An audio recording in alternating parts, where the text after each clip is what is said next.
2022 के स्टार्टिंग में मैंने इंस्टाग्राम पे रील्स एंड पोस्ट अपलोड करना स्टार्ट किया था। स्टार्टिंग में मेरी कुछ खास बॉडी अच्छी नहीं थी, मैं पतला सा था एंड कैलिस्थेनिक्स ही कर रहा था। लेकिन फिर मैंने 2022 के फरवरी मंथ में मैंने जिम जाना स्टार्ट किया एंड मुझे बहुत अच्छे रिजल्ट्स मिलना स्टार्ट हो गए। इसलिए मैंने अपनी पूरी रील्स की नीश ही चेंज कर दी। पहले मैं कुछ अलग ही टाइप की रील्स बनाता था, लेकिन फिर जैसे ही मेरी फिजिक्स ज्यादा अच्छी लगने लगी, जैसे ही मैं ज्यादा बल्की लगने लगा, वैसे मैंने रील्स की कैटेगरी चेंज कर दी एंड फिर मैं ज्यादा फोटोज भी अच्छे अपलोड करने लगा था। 2022 के स्टार्टिंग में तो मुझे कुछ खास अटेंशन नहीं मिल रही थी इंस्टाग्राम से, क्योंकि मेरी रील्स ऑब्वियसली इतनी अच्छी नहीं थी। स्टार्टिंग में किसी की रील्स अच्छी नहीं होती है, लेकिन मेरी कुछ ज्यादा ही बेकार थी। लेकिन फिर 2022 के मई भी शायद सितंबर या अगस्त मंथ में मेरी एक रील वायरल गई थी। बाद में मेरी रील्स में थोड़ी ज्यादा रीच आने लगी, लाइक 30-40,000 व्यूज आते थे।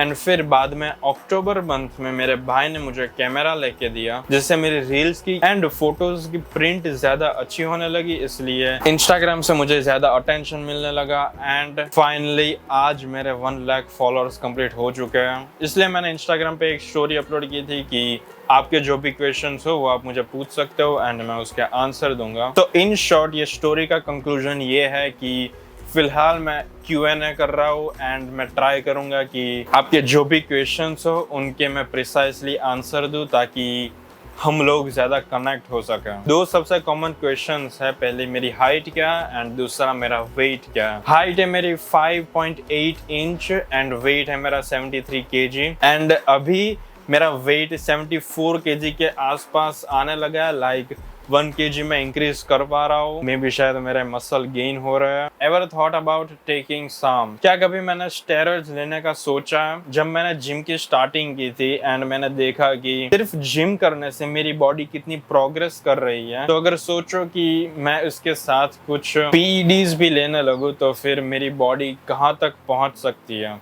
मैं थोड़ा लालची हो गया था मसल्स के मामले में, लेकिन फिर ऑब्वियसली मैंने थोड़ी रिसर्च किया और मुझे पता चला कि अगर आपको पीईडीज लेने हैं तो फिर आपको अपनी लॉन्गजेविटी को सेक्रीफाइस करना पड़ता है। ऑब्वियसली आप पीईडीज भी ले सकते हो एंड डॉक्टर से कंसल्ट भी कर सकते हो कि आपकी इंटरनल्स ऑर्गन से सही है या नहीं है। एंड डॉक्टर्स अगर बोले कि हाँ आपकी हेल्थ अच्छी है एंड आप अगर मिनिमम डोज लोगे पीईडीज के, तो फिर आपकी बॉडी इतनी ज्यादा हार्म भी नहीं करेगी।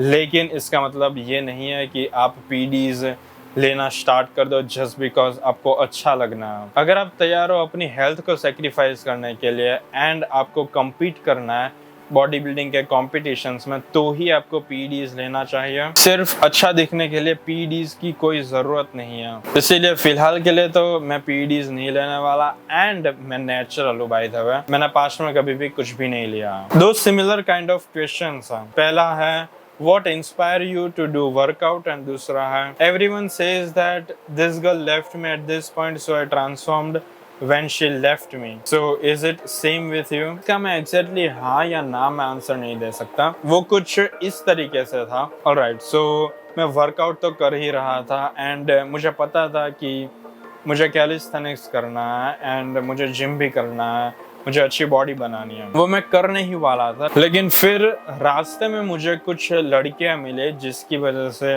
वो जो प्रोसेस होती है वो थोड़ी फास्ट हो गई एंड मैं इस जगह पे ज़्यादा जल्दी पहुंच गया। मुझे पता है कि अगर वो मुझे नहीं मिलती तो भी मैं पहुंचता, शायद ना पहुंचता, क्योंकि जो अंदर की आग होती है वो शायद इतनी नहीं झड़ पाती। लेकिन लोग ये बहुत नेगेटिवली लेते हैं। अगर आपका किसी से ब्रेकअप हो गया या तो फिर किसी लड़की ने आपको रिजेक्ट कर दिया, तो फिर लड़के उसको इतनी बुरी तरह देखने लगते हैं कि हर लड़कियां बुरी होती है एंड मेरी तो कुछ उसमें गलती भी नहीं थी, लेकिन उसने मेरे पे फिर भी चीट किया। अगर आपकी सच में कोई गलती नहीं होती ना, तो वो आपको छोड़ के नहीं जाती, या तो फिर आपके साथ ब्रेकअप नहीं करती, या तो आपसे चीट नहीं करती, या तो आपको रिजेक्ट नहीं करती। लड़कियां लड़कों को कॉन्शियस करती है। जब तक एक लड़की लड़के को रिजेक्ट ना करे या तो फिर उसको छोड़ के ना चली जाए, तब तक एक लड़के को पता नहीं चलता कि उसका पोटेंशियल क्या है। एंड लड़कियां मेनली लड़कों को कॉन्शियस इसलिए करती है क्योंकि वो लड़कियों को करना पड़ता है। अगर कोई लड़की आपको छोड़ के गई है तो मे बी उसके पीछे का रीज़न ये भी हो सकता है कि आप इतने कॉम्पिटेंट नहीं थे, आप इतने कॉन्फिडेंट नहीं थे, आप इतने प्रोडक्टिव नहीं थे एंड आप हाइजीन मेंटेन नहीं कर रहे थे। मे बी आप अच्छे से ड्रेस नहीं कर रहे थे, मे बी आप अपने बालों का ध्यान नहीं रख रहे थे, मे बी आपके लुक्स अच्छे नहीं है, मे बी सोशल हायरार्की के स्ट्रक्चर में आपकी पोजीशन बहुत लो है एंड लोग आपको कुछ ज्यादा रिस्पेक्ट नहीं कर रहे हैं, इसलिए मे बी वो आपको छोड़ के गई है। लड़के ज्यादा आसानी से लड़कियों को चूज कर लेते हैं एंड एक्सेप्ट कर लेते हैं, लेकिन लड़कियां ऐसी नहीं होती, क्योंकि लड़कियां जब प्रेग्नेंट होती है तब उनको पता होना चाहिए कि उसके साथ जो भी लड़का है वो इतना कॉम्पिटेंट है, इतना मैच्योर है, इतना केपेबल है कि वो उसका एंड उसके चाइल्ड का ध्यान रख सके, क्योंकि प्रेगनेंसी के टाइम ही लड़कियां सबसे ज्यादा वल्नरेबल होती है। इसीलिए उनको कोई ऐसा मेट चाहिए होता है जो उनकी अच्छे से देखभाल कर सके, जिसमें कोई बुरी बात नहीं है। हाँ, ये जो भी मैंने बोला वो लड़कियां सबकॉन्शियसली करती है, क्योंकि वो उनके बायोलॉजी में होता है। ऑब्वियसली इसके सिवा दूसरे भी रीजंस हो सकते हैं and maybe main reason वो भी हो सकता है कि वो आपकी रिस्पेक्ट नहीं कर रही है। मे बी ऐसा भी हो सकता है कि आप दोनों की रिलेशनशिप ठीक चल रही थी, लेकिन फिर भी कोई रीजन के बिना उस लड़की ने आपके ऊपर चीट कर दिया, तो फिर अब आपकी वो रिस्पॉन्सिबिलिटी बनती है कि आप उस प्रेजेंट सिनारियो में क्या करते हो। आप अपनी पूरी लाइफ उस लड़की को ब्लेम कर सकते हो एंड बोल सकते हो कि उसमें मेरी कोई गलती नहीं थी, लेकिन फिर भी वो मुझे छोड़ के क्यों चली गई, एंड आप सालों तक विक्टिम बन के रह सकते हो सिर्फ उस एक सिचुएशन की वजह से। या तो फिर आप मूव ऑन करो एंड अपनी लाइफ के ऊपर एंड अपने कैरेक्टर के ऊपर ज्यादा ध्यान दो, ताकि वैसी सिचुएशन दोबारा ना हो, एंड अगर हो तो उसकी वजह से आपकी पूरी लाइफ बिगड़नी नहीं चाहिए। Will we see you competing in a body building show at any point?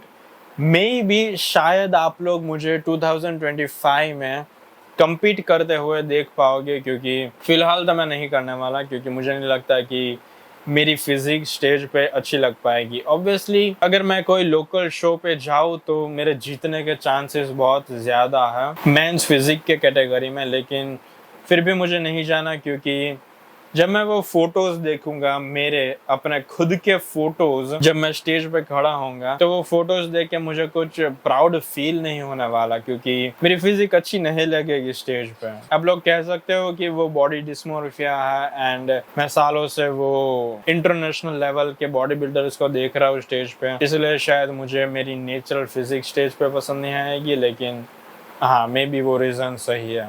Your class girls reaction after seeing your physique? मेरे स्कूल की लड़कियों का कुछ खास रिएक्शन नहीं था, लेकिन हाँ, मुझे याद है कि जब मैं चल के जाता था एंड अगर कोई लड़कियां मेरे आसपास हो तो वो मेरे हाथों को देखती थी एंड मुझे थोड़ी अजीब नजरों से देखती थी एंड कभी कभी वो हंसती भी थी। बाकी इतना कुछ खास रिएक्शन नहीं था एंड मेरी अच्छी बॉडी तो 12th के एंड में बनी थी, क्योंकि 12th के स्टार्टिंग में मैं स्कूल नहीं जाता था, सो इतने कुछ इंटरेक्शंस नहीं हुए थे। ऊपर से लड़कियों का टाइमिंग मॉर्निंग का था एंड लड़कों का टाइमिंग आफ्टरनून में था, सो हम लोग रेयरली एक दूसरे को देख पाते थे। What was your plan for career before becoming an influencer? Influencer बनने से पहले मुझे बहुत कुछ बनना था। सो फॉर एग्जाम्पल स्टार्टिंग में जब मैं बहुत छोटा था, लाइक 11-12 साल का था, तो मुझे रनर बनना था 400 एंड 800 मीटर का, फिर मुझे जेवलिन थ्रोअर बनना था, फिर कैलिस्थेनिक्स एक्सपर्ट बनना था। लाइक कैलिस्थेनिक्स की मुझे सारी की सारी स्किल्स सीखनी थी एंड कम्पीट करने भी जाना था कैलिस्थेनिक्स की कॉम्पिटिशंस में। एंड फिर अब तो आपको पता है कि मुझे क्या बनना है। आप कह सकते हो कि अभी मैं जो भी करियर कर रहा हूँ उसकी क्या गारंटी है कि उसको मैं लाइफ लॉन्ग करूंगा। ऐसा कुछ जरूरी नहीं होता है कि अभी आप जो भी कर रहे हो उस चीज को आपको फ्यूचर में सालों तक करना ही है, क्योंकि जब आप एक टीनेजर होते हो तब आपके पास ज्यादा ऑप्शंस होते हैं एक्सप्लोर करने के लिए, जो मैं वही कर रहा हूँ। एंड फिर जब आप वो टाइम पे आ जाओ जब आपको पता चल जाए कि ओके, ये चीज से मैं पैसे भी कमा सकता हूँ, सोसाइटी में रिस्पेक्ट भी कमा सकता हूँ एंड इसको मैं लाइफ लॉन्ग करने के लिए भी तैयार हो, तो उस चीज में आपको अपना करियर परस्यू करना हो। ऐसा जरूरी नहीं है कि अभी आप जो चीज कर रहे हो वो आपको करंट में पसंद है, लेकिन थोड़ा टाइम गया उसके बाद आपको ऐसा लग रहा है कि आप इसमें अपना फ्यूचर नहीं बिल्ड कर पाओगे, तो फिर आप कुछ नई चीजें ढूंढ सकते हो। आपको इतना स्टिफ नहीं होना चाहिए कि अभी आप जो भी चीज कर रहे हो वही चीज आपको पूरी लाइफ टाइम तक करनी है, क्योंकि आप जब यंग थे तब आपने सोच लिया था कि आप ये चीज करोगे। ऐसा हो सकता है कि जब आप यंग थे तब आप पागल होंगे, आपको नहीं पता था कि इस चीज के कितने सारे कॉन्सिक्वेंसेस हो सकते हैं। सो हाँ, मुझे ऐसा लगता है कि मैंने ऑलरेडी बहुत सारी चीज़ें ट्राई करके देखी है एंड उसमें से ये जो भी चीज़ मैं कर रहा हूँ वो मेरी फेवरेट है। Full day of eating, genuinely full day of eating के मुझे बहुत मैसेजेस आ रहे हैं एंड लोग कमेंट्स भी कर रहे हैं, लेकिन फुल डे ऑफ ईटिंग मैं फ़िलहाल इसलिए नहीं बना रहा क्योंकि मुझे आलस आती है वैसे वीडियोस बनाने में, लेकिन मैं पक्का बना दूंगा 1-2 हफ्ते में। Any tips on earning money as a student और a guide to financial freedom? मुझे नहीं लगता कि ये क्वेश्चन का मुझे आंसर देना चाहिए, क्योंकि मैं भी अभी कोई फाइनेंशियल फ्रीडम जैसी चीज़ तक पहुंचा नहीं हूँ। लेकिन एक चीज़ जो मुझे आपको बतानी है वो ये है कि सिर्फ पैसों के पीछे मत भागो, क्योंकि पैसे तो आपको मिल जाएंगे अगर आपके पास कोई ऐसी स्किल है जो मार्केट में किसी और बंदे के पास नहीं है। अगर आप वो एक स्किल पे सालों लगा देंगे एंड उसको मास्टर कर देंगे उस एक पर्टिकुलर स्किल को, तो फिर आप वो नीश में इतने आगे बढ़ जाओगे कि लोग सामने से आएंगे आपकी मदद लेने के लिए, आपकी राय लेने के लिए एंड आपको काम पे रखने के लिए, या तो फिर आप भी एक एम्पायर क्रिएट कर सकते हो उस एक स्किल के अराउंड। एंड वो इंसान मत बनना जिसको पैसा कमाना है लेकिन पूरे दिन वो बस बेड के ऊपर बैठकर रील्स देखता रहता है। एंड रील्स भी अगर आप पैसों की देखो या तो फिर आप कैसे पैसे बना सकते हो उसकी रील्स देखो, तो ट्रस्ट मी उसका कुछ फायदा नहीं होने वाला है। रील्स एंड शॉर्ट्स से आपको कुछ खास सीखने नहीं मिलने वाला। शॉर्ट्स में भी हाँ, लेकिन मुझे नहीं लगता कि आपको अगर कुछ सीखना है तो वो आपको रील्स या तो शॉर्ट फॉर्म कंटेंट्स से सीखना चाहिए। अगर आपको सच में कुछ सीखना है तो फिर YouTube के पूरे फॉर्मेट वाले वीडियोस देखो या तो फिर बुक्स रीड करो, उससे एटलीस्ट आपका अटेंशन स्पान तो इंक्रीज होगा एंड स्क्रॉलिंग के हैबिट से एडिक्टेड तो नहीं हो जाओगे। Who are you, where are you from and what is your family background and your mother tongue? मेरा नाम प्रेम जोशी है, मैं गुजरात से हूँ एंड मैं एक मिडिल क्लास फैमिली से बिलोंग करता हूँ एंड मेरी मदर टंग गुजराती है। What types of problems you faced in your fitness career and What are your future plans? And love you sir। जो सबसे मेजर प्रॉब्लम मैंने फेस किया था अपनी फिटनेस करियर में वो पॉइंट था जब मैंने अपनी फिजिक को कुछ ज्यादा ही कंपेयर करने लगा था फिटनेस इन्फ्लुएंसर से, जिसकी वजह से मुझे ऐसा लगने लगा था कि अगर मुझे अच्छा दिखना है तो फिर मुझे अपना body fat percentage single digit पे लेके जाना पड़ेगा। एंड मैं लेके भी गया था, लेकिन उसके लिए मैंने इंटरमीडिएट फास्टिंग करना स्टार्ट कर दिया था, जिसमें मैं दिन के 6 घंटे खाता था एंड फिर बाकी के 18 घंटे मैं कुछ नहीं खाता था। एंड ट्रस्ट मी, मेरी बॉडी इंटरमीडिएट फास्टिंग के लिए नहीं बनी है, क्योंकि शायद मैंने 2 महीने तक इंटरमीडिएट फास्टिंग ट्राई किया था, लेकिन फिर मैंने ज़्यादा वीडियोस देखे एंड मुझे पता चल गया था कि अगर आपको वेट लूज करना है एंड एक बॉडी फैट परसेंटेज को मेंटेन रखना है for a long period of time, तो ऐसा ज़रूरी नहीं है कि आपको एक स्पेसिफिक डाइट ही फॉलो करना है उसके लिए। एंड मैंने ये भी देखा था कि हर डाइट हर किसी के लिए काम नहीं करता। सो तब मुझे पता चला था कि इंटरमीडिएट फास्टिंग मेरे लिए नहीं है, लेकिन वो समझने में मुझे कुछ ज़्यादा ही टाइम लग गया था एंड वो टाइम पीरियड मेरे लिए सबसे हार्ड था। एंड दूसरा टाइम वो था कि जब मुझे लग रहा था कि मैं जितनी ज़्यादा ट्रेनिंग करूँगा उतनी जल्दी मेरे मसल्स ग्रो करेंगे। सो उसके लिए मैं दिन में 2 बार वर्कआउट करता था। ये 2022 से पहले की स्टोरी है। लाइक 2021 के मिडल में या तो फिर एंड में मैं दिन में 2 बार वर्कआउट करता था। मॉर्निंग में मैं कैलिस्थेनिक्स करता था एंड फिर शाम को मैं स्ट्रेचिंग एंड जॉगिंग करता था। जॉगिंग करने में कोई प्रॉब्लम नहीं है, लेकिन जॉगिंग में फास्ट करता था, जिसकी वजह से कैलिस्थेनिक्स करते समय जो भी मेरे मसल्स ब्रेक डाउन हुए थे उनको टाइम ही नहीं मिल रहा था रिकवर होने के लिए, इसलिए मेरी बॉडी टूटने लग गई थी। तो मैंने फिर देखा कि अगर आपके मसल्स रिकवर नहीं कर रहे हैं तो आपको आइस बाथ्स लेना चाहिए, इसलिए मैं रोज फिर बर्फ के पानी से नहाने लगा। वो भी मेरी एक बहुत बड़ी मिस्टेक थी। सो हाँ, मेनली तो ये 2 पीरियड मेरे लिए सबसे हार्ड थे। एंड दूसरा क्वेश्चन है what are the plans for my future. So by the way फिलहाल मैं कॉलेज कर रहा हूँ, सोशियोलॉजी की डिग्री परस्यू कर रहा हूँ बीए में। फ्यूचर प्लान मेनली तो यही है कि मुझे इंडिया का एक बहुत अच्छा फिटनेस इन्फ्लुएंसर बनना है। सो बेसिकली मुझे YouTube एंड Instagram पे ग्रो करना है एंड मुझे ऐसे कुछ कंटेंट्स बनाना है जो इंडिया में फिलहाल कोई नहीं बनाता। फॉरेन कंट्रीज में आपने जैसे कंटेंट्स देखे होंगे वैसे कंटेंट्स अभी इंडिया में इतने ज़्यादा लोग नहीं बना रहा है। एंड जो कंटेंट की मैं स्पेसिफिकली बात कर रहा हूँ वो तो फिलहाल कोई नहीं बना रहा जो मुझे बनाना है, लेकिन फिलहाल उसके लिए कुछ इक्विपमेंट्स चाहिए होते हैं जो अभी मेरे पास नहीं है। लेकिन मुझे पता है कि 1-2 साल में मैं इतना कैपेबल हो जाऊंगा कि मैं वो सारी चीजें ले पाऊँ एंड फिर आपको वो कंटेंट देखने को मिलेगा। एंड मुझे एक ब्रांड भी क्रिएट करनी है जिस ब्रांड के बारे में मैं आपको इस वीडियो में नहीं बताऊंगा। उसके लिए मैं एक सेपरेट वीडियो बनाऊंगा एंड वो मैं तभी बनाऊंगा जब वो ब्रांड के लिए मैं एक्चुअली कुछ करना स्टार्ट कर दूं। फिलहाल मैं नहीं कर रहा हूँ एंड उसका मेन रीजन यही है कि अभी मेरी ऑडियंस उतनी बड़ी नहीं है कि मैं वो ब्रांड को एस्टैब्लिश करना स्टार्ट कर दूं। 12th में कितनी परसेंटेज आई थी? 12th में मेरे एग्जैक्ट 50% आए थे। मुझे अभी भी याद है कि जब वो एग्जाम का दिन था तब भी मैं स्कूल जाता था सुबह 7 बजे एंड स्कूल जाके मैं पढ़ता था क्योंकि घर पे मैं सही से पढ़ नहीं पाता था। 12th के एंड में तो मैंने कुछ ज्यादा ही मेहनत कर ली थी, लेकिन अगर शायद मैं वो ना करता तो मैं पास नहीं हो पाता क्योंकि दिसंबर तक मैंने कुछ पढ़ा ही नहीं था 12th का। How you shoot your photos and videos. एक क्वेश्चन मुझे बहुत आता है कि मैं इतने अच्छे फोटोज एंड वीडियोज कैसे क्लिक करता हूँ। तो आपको सीखना पड़ेगा कि आप कौन से एंगल से लाइटिंग रख रहे हो तो आपकी फिजिक ज्यादा अच्छी दिख रही है। फॉर एग्जाम्पल अगर आप नीचे लाइट रखोगे तो फिर आपका फेस बहुत अजीब दिखेगा, आपके चेस्ट के नीचे लाइंस दिखेगी लेकिन वो इतना एस्थेटिकली प्लीजिंग नहीं लगेगा। अगर आप एग्जैक्ट सामने लाइटिंग रखोगे तो फिर आपके जो भी एब्स के गैप्स है वो ज्यादा क्लियरली विजिबल नहीं होंगे एंड आप श्रेडेड नहीं लगोगे ज्यादा। अगर आप ऊपर की साइड लाइट रखोगे तो फिर आपके एब्स भी अच्छे दिखेंगे, आपकी चेस्ट भी अच्छी दिखेगी, आपके शोल्डर्स अच्छे दिखेंगे। सो इन शॉर्ट आपको एक्सप्लोर करना पड़ेगा कि आप कौन से एंगल में लाइटिंग रख रहे हो जिसकी वजह से आपके ज्यादा अच्छे फोटोज आ रहे हैं। एंड फिर आपको कैमरा भी अलग अलग एंगल पे रख के ट्राई करना पड़ेगा कि आप कौन से एंगल से सही दिख रहे हो। फॉर एग्जाम्पल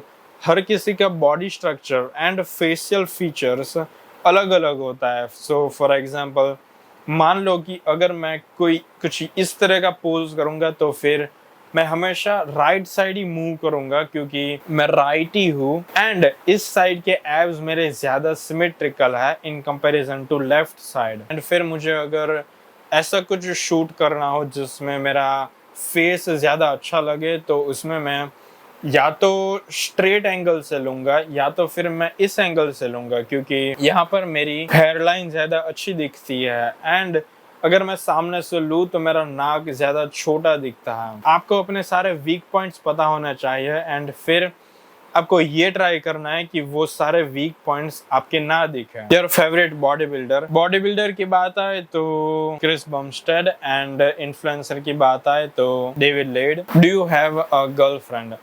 नहीं, अभी मेरी कोई गर्लफ्रेंड नहीं है, लेकिन अगर आपको मेरी गर्लफ्रेंड बनना है तो फिर आपको डिस्क्रिप्शन में एक गूगल डॉक्स की लिंक मिल जाएगी जिसको फिल करके आप मेरी गर्लफ्रेंड बन सकते हो। Who's your inspiration and from where does the content ideas come from? मेरी इंस्पिरेशंस चेंज होती रहती है, डिपेंड करता है कि मैं लाइफ के कौन से फेज में हूँ। सो फॉर एग्जांपल 2021 में मेनली मेरे inspirations Greg Doucette and more plates more dates थे। उसके साथ उन जैसे कुछ और इन्फ्लुएंसर्स भी थे जो डाइट एंड न्यूट्रिशन की इंफॉर्मेशन प्रोवाइड करते थे। एंड फिर मैंने देखा कि डेविड लेड बहुत फेमस है इस इन्फ्लुएंसिंग की कैटेगरी में, तो मैंने उनके वीडियोस देखना स्टार्ट कर दिया। सो उस एक पर्टिकुलर स्टेज में David Laid and Chris Bumstead मेरे फेवरेट इन्फ्लुएंसर्स थे। एंड फिलहाल मेरे सबसे बड़े इंस्पिरेशन जॉर्डन पीटरसन है जिनके पास से मैं बहुत कुछ सीख रहा हूँ। सो बेसिकली जिनके भी मैंने नाम लिए वो सारे मेरे इंस्पिरेशंस हैं।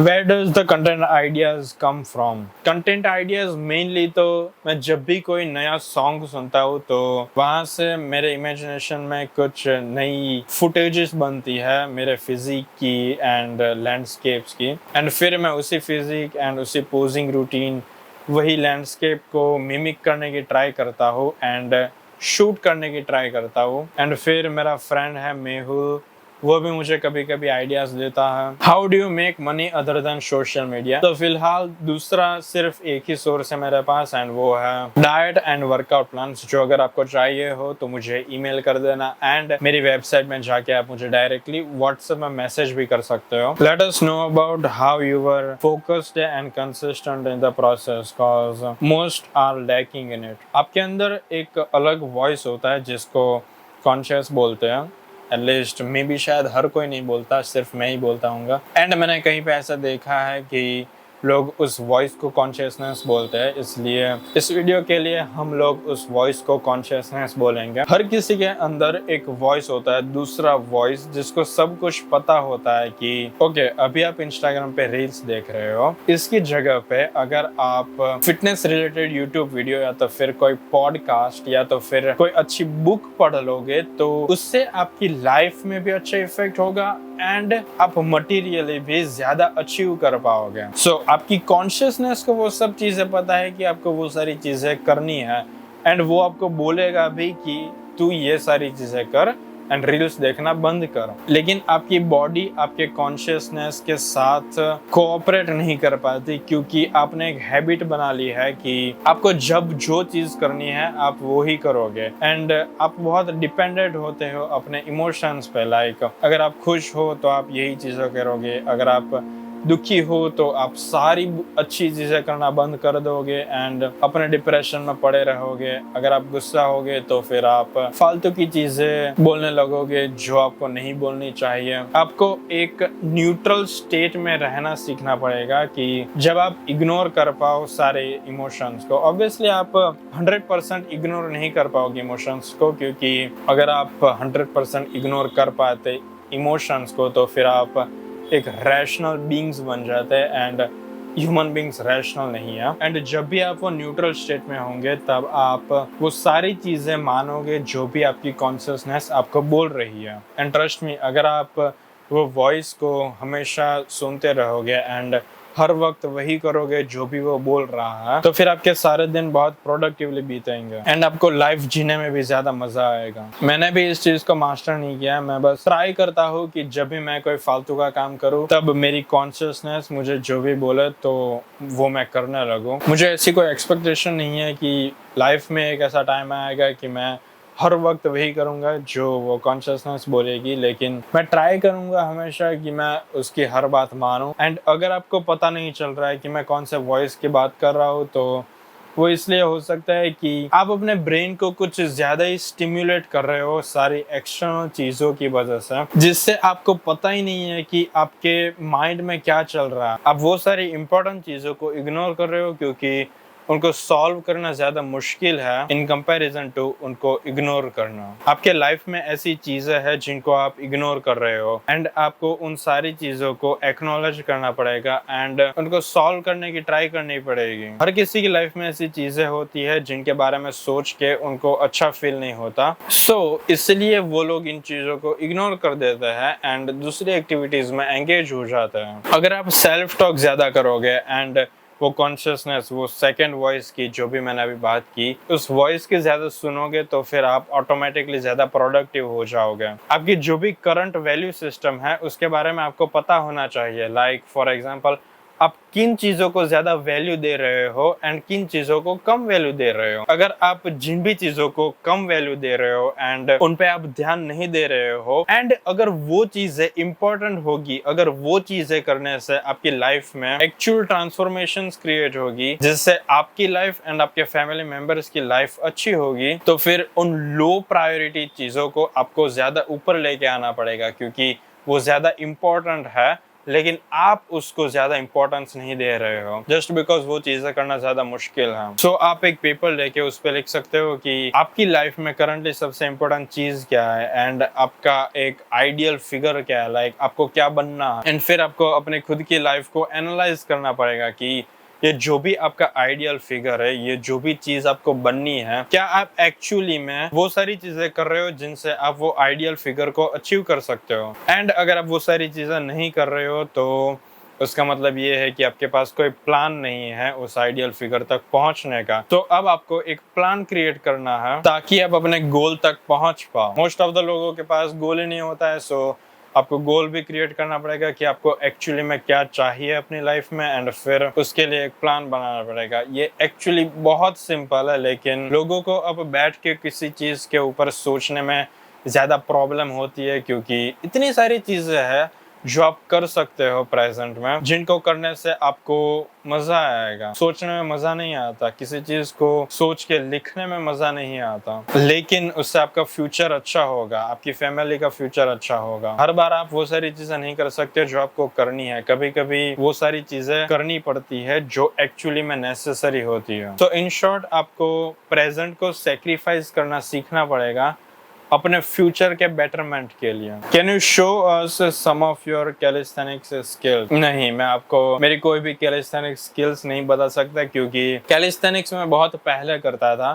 फिलहाल मैं handstand, pullups and muscle ups वगैरह कर सकता हूँ, लेकिन हैंडस्टैंड पुशअप्स भी कर सकता हूँ, लेकिन फिलहाल मैंने हैंडस्टैंड भी बंद रखा है, क्योंकि 1-2 हफ्ते पहले मैंने हैंडस्टैंड किया था एंड पता नहीं कैसे अपने पैरों पे आया कि रिस्ट का ये वाला जो भाग है वो मुझे दर्द कर रहा है, एंड अभी तक वो 100% हील नहीं हुआ। लेकिन ये जब ठीक हो जाएगा, बाद में मैं आपको हैंडस्टैंड करके दिखाऊंगा किसी यूट्यूब वीडियो में। Your opinion on Andrew Tate? Andrew Tate के बारे में आपने एक चीज सुनी होगी कि वो लड़कियों को हेट करता है, एंड उसकी एडवाइस किसी को नहीं लेनी चाहिए, क्योंकि वो जो भी बोलता है वो शो करता है कि उसका कैरेक्टर कितना मिसोजिनिस्टिक है। लेकिन जब आप उसके फुल फॉर्म कंटेंट्स देखोगे, 4-5 घंटे के जो भी वो पॉडकास्ट बनाता है, वो अगर आप देखोगे तो आपको पता चलेगा कि वो इतना बुरा इंसान भी नहीं है। वो बस जो भी कुछ बोलता है वो इतना आर्टिकुलेटेड एंड इतना अनफिल्टर्ड होता है कि नॉर्मल इंसान उस चीज को एक्सेप्ट नहीं कर पाता, क्योंकि एंड्रयू टेट जब भी कुछ बोलता है तो वो पोलाइट बनने की ट्राई नहीं करता। वो सारी चीजें बोल देता है जो भी उसके मन में होती है, एंड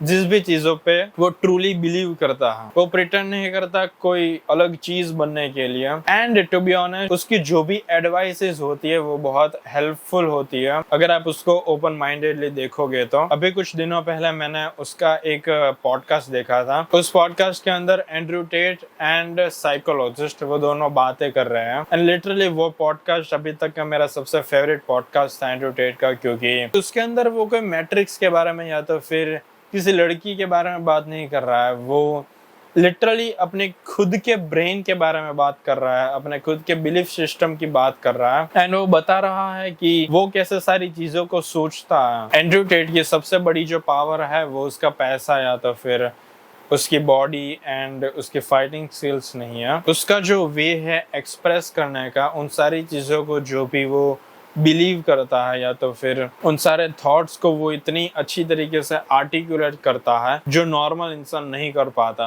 उसके बोलने के स्टाइल की वजह से ही वो आज इतना फेमस है। So in short, do I like Andrew Tate? उसका आंसर है yes, I do like Andrew Tate, क्योंकि उसके बहुत सारे ऐसे प्रोपोजिशंस है जिससे मैं 100% एग्री करता हूँ, एंड बहुत कम ऐसी चीजें हैं जो वो गलत है मेरे हिसाब से। एंड बाय द वे, वो जो भी थोड़ी चीजों की मैं बात कर रहा हूँ जो मुझे उसकी नहीं पसंद, वो सारी चीजें वो अब नहीं बोलता, क्योंकि अब उसकी फेम कुछ ज्यादा ही हो गई है, एंड अब बोलने से पहले वो ज्यादा सोचता है कि ये चीजें मुझे इस सिचुएशन में बोलनी चाहिए या नहीं बोलनी चाहिए। मैं उस चीज से 100% एग्री करता हूँ कि स्टार्टिंग में उन्होंने जो भी वीडियोस बनाए थे उसमें वो सार्कास्टिकली सारी चीजें बोल रहा था, लेकिन वो सार्काज्म हर किसी को समझ नहीं आता, एंड कुछ ऐसा लड़के होते हैं जो उन सारे सार्काज्म को गलत तरीके से ले लेते हैं, एंड उसकी वजह से मे भी उसका इन्फ्लुएंस बुरा पड़ा होगा। फिलहाल इस वीडियो के लिए इतना ही। ये वीडियो मैंने सोचा था उससे कुछ ज्यादा ही लंबा हो गया, लेकिन कोई बात नहीं। अगर आपको ये वीडियो पसंद आया हो तो लाइक एंड सब्सक्राइब कर देना, एंड बेल नोटिफिकेशन को भी ऑन कर देना, ताकि जब भी मैं वीडियो अपलोड करूँ आपको नोटिफिकेशन मिल जाए।